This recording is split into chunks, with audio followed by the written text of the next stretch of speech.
আবু দাউদ শরীফের 4901 নম্বর হাদিস, 4901, খেয়াল করে শুনেন।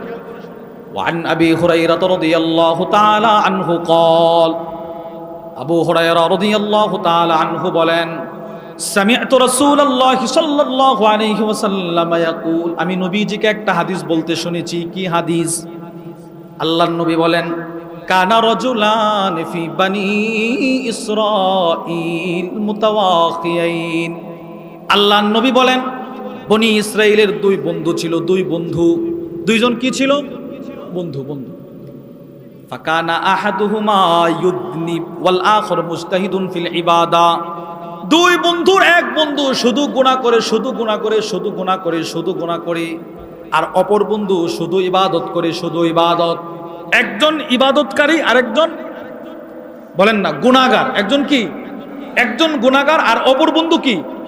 একজনের শুধু ইবাদত, আরেকজন শুধু গুনাহ করে। আল্লাহর রাসূল বলেন, ফাকানা লা ইয়াজালুল মুজতাহিদু ইয়ারাল আখার। ওই ইবাদতকারী বন্ধু যখন তার গুনাহগার বন্ধুকে দেখতো, যখনই দেখে বন্ধুকে বলে, বন্ধু আর কত গুনাহ করবি, আকসির, এবার তুই গুনাহ থেকে ফিরে আয়, গুনাহ ছাড়, থাম, আল্লাহর কাছে তওবা কর।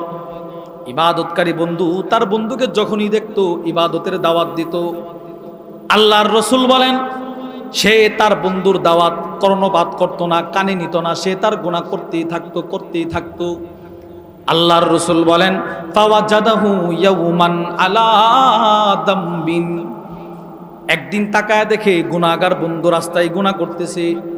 ইবাদতকারী বন্ধু ওই গুনাহগারকে বলতে লাগলো, বন্ধু আর কত গুনাহ করবি, এবার গুনাহ ছেড়ে দে, আল্লাহর পথে আয়, ফিরে আয়, কত তোকে দাওয়াত দিব, আর ভালো লাগে না, এবার তুই কমসে কম গুনাহ ছেড়ে ভালো হয়ে যা। রাগের মাথায় তার গুনাহগার বন্ধু ইবাদতকারী বন্ধুকে বলে ফেললো, খাল্লিনি ওয়া রাব্বি, তুমি আমাকে আমার রবের পথে ছেড়ে দাও, আমাকে দাওয়াত দেওয়ার কোনো দরকার নাই, যা বেটা তুই তোর কাজ কর। আরো কঠিন কথা বলে ফেলছে, আবু ইস্তা আলাইয়া রাকিবা, তোকে কি আল্লাহ তাআলা আমি কি করি না করি এটা দেখানোর জন্য পাঠাইছে নাকি? যা বেটা তুই কি ইবাদত কর, আমি গুনাহি করব। এবার ইবাদতকারী বন্ধু রাগ হয়ে গেছে। আল্লাহর নবী বলেন, ইবাদতকারী আবেদ রাগ হয়ে তার গুনাহগার বন্ধুকে একটা অভিশাপ দিয়ে দিল। কি সেই অভিশাপ? ইবাদতকারী বন্ধু বলল, ওয়াল্লাহি লা ইয়াগফিরুল্লাহু লাক, আল্লাহর কসম, আল্লাহ তাআলা তোর মতো গুনাহগারকে কখনো ক্ষমা করবে না। নাউজুবিল্লাহ বলেন। ইবাদতকারী গুনাহগারের এই কথাটা বলছে, ওয়ালা ইউদখিলুকাল্লাহুল জান্নাহ, আল্লাহ তাআলা তোকে কখনো জান্নাতে ঢুকাবে না। নাউজুবিল্লাহ বলে না। তোরে আল্লাহ ক্ষমা করবে না, তোকে আল্লাহ জান্নাতও দিবে না, এই একটা কথা বলছে। আল্লাহর রাসূল বলেন, ফাকবাদা আরওয়াহুমা, কয়েকদিন পরে দুজনের মৃত্যু হয়ে গেল। ফাজতামা ইনদা রাব্বিল আলামিন, দুজনকে আল্লাহ তাআলা আল্লাহর সামনে হাজির করলেন, কাঠ গড়ায় দাঁড় করাইলেন।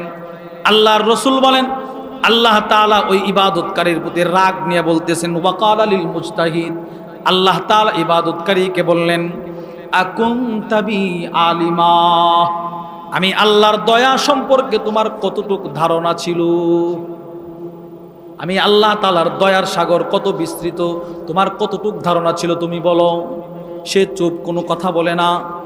আল্লাহর রাসূল বলেন, আল্লাহ তাআলা ওই ইবাদতকারীকে একটা ধমক দিয়ে বলতে লাগলো, আও কুনতা আলা মা ফি ইয়াদি কাদিরা, আমি আল্লাহর হাতে যে ক্ষমতা আছে ওই ক্ষমতা কি তোরও আছে নাকি? তুই যে তারে বলছিলি আমি আল্লাহ তারে ক্ষমা করব না, তুই যে দুনিয়াতে তাকে বলছিলি আমি আল্লাহ তাকে জান্নাত দিব না, এর মানে বোঝা যায় আমি আল্লাহর ক্ষমতার অংশ তোরও আছে নাকি? সে মাথা নিচু করে দাঁড়ায় আছে। আল্লাহর নবী বলেন, আল্লাহ তাআলা ওই গুনাহগারকে ডাক দিয়ে বলবে, ইযহাব ফাদখুলিল জান্নাতা বিরহমাতি, যা বান্দা যা, আজকে তুই আমি আল্লাহর রহমতের চাদরটা শরীরে দিয়ে আমার বানানো জান্নাতে চলে যা, তুমি জান্নাতে চলে যাও। এবার আল্লাহর নবী বলেন, ওই ইবাদতকারীকে আল্লাহ তাআলা বলবে, ইযহাবু বিহি ইলান নার, এই ইবাদতকারীকে তোমরা জাহান্নামে নিক্ষেপ করো। হাদিস এখানে শেষ। এবার আমার মূল কথা হচ্ছে, এই হাদিস যে সাহাবী বর্ণনা করতেছেন সেই সাহাবীর নাম হযরত আবু হুরায়রা রাদিয়াল্লাহু তাআলা আবু হুরায়রা এই হাদিসটা নবীজির কাছ থেকে শুনে যখন বর্ণনা করেছিল, বর্ণনা করার পর আবু হুরায়রা একটা চিৎকার দিছে, চিৎকার জোরে একটা চিৎকার দিয়ে বলে ওয়াল্লাযী নাফসি বিয়াদি, ওই আল্লাহর কসম যেই আল্লাহর হাতে আমি আবু হুরায়রার জান, লাতাকাল্লামা বিকালিমা আও বাকাত দুনিয়া ওয়া আখিরাতা, ওই ইবাদতকারী আল্লাহ তোকে ক্ষমা করবে না এই একটা অযথা কথা বলার কারণে তার দুনিয়া আখিরাত ধ্বংস হয়ে গেছে। নাউজুবিল্লাহ বলেন। আবু হুরায়রা একটা চিৎকার দিছে রাদিয়াল্লাহু আনহু, আল্লাহর কসম এই ইবাদতকারীর একটা অযথা কথা, লাতাকাল্লামা বিকালিমা, সে একটা কথা বলেছে যে আল্লাহ তোর মতো গুনাহগারকে ক্ষমা করবে না, আল্লাহ তোকে জান্নাত দিবে না, এই এক অযথা কথা আও বাকাত দুনিয়া ওয়া আখিরা, তার দুনিয়াকেও বরবাদ করে দিয়েছে, তার আখিরাতকেও বরবাদ করে দিয়েছে। এবার চিন্তা করেন এই জবানটার কত দাম, এই জবান নিয়ন্ত্রণ রাখার কত গুরুত্ব চিন্তা করেন। নিয়ন্ত্রণ করবো তো ইনশাআল্লাহ, বলেন। অযথা কথা না বলা, উপকারী কথা ছাড়া কোনো কথা না বলা, কোনো কথাই না বলা। এই চুপ থাকা, এটা আমি কেন চুপ থাকবো? কারণ এটা সরাসরি নবীজির সিফত।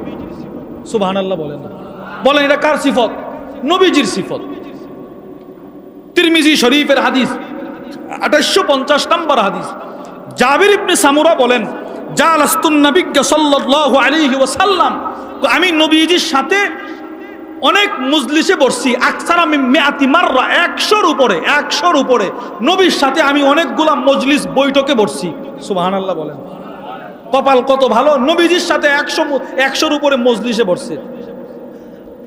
কিন্তু উনি রাসূল একটা সিফত বর্ণনা করেন, তিনি বলেন ফাকানা আসহাবু, নবীজির সাহাবারা ইয়াতানাশাদুনা শি'রা, কখনো কবিতা বর্ণনা রচনা করত, কখনো গজল গাইতো, কবিতা বলতো, ওয়াতাযাকারুনা আশিয়া মিন আমরিল জাহিলিয়্যা, অথবা কখনো জাহিলি যুগের আলোচনা করত।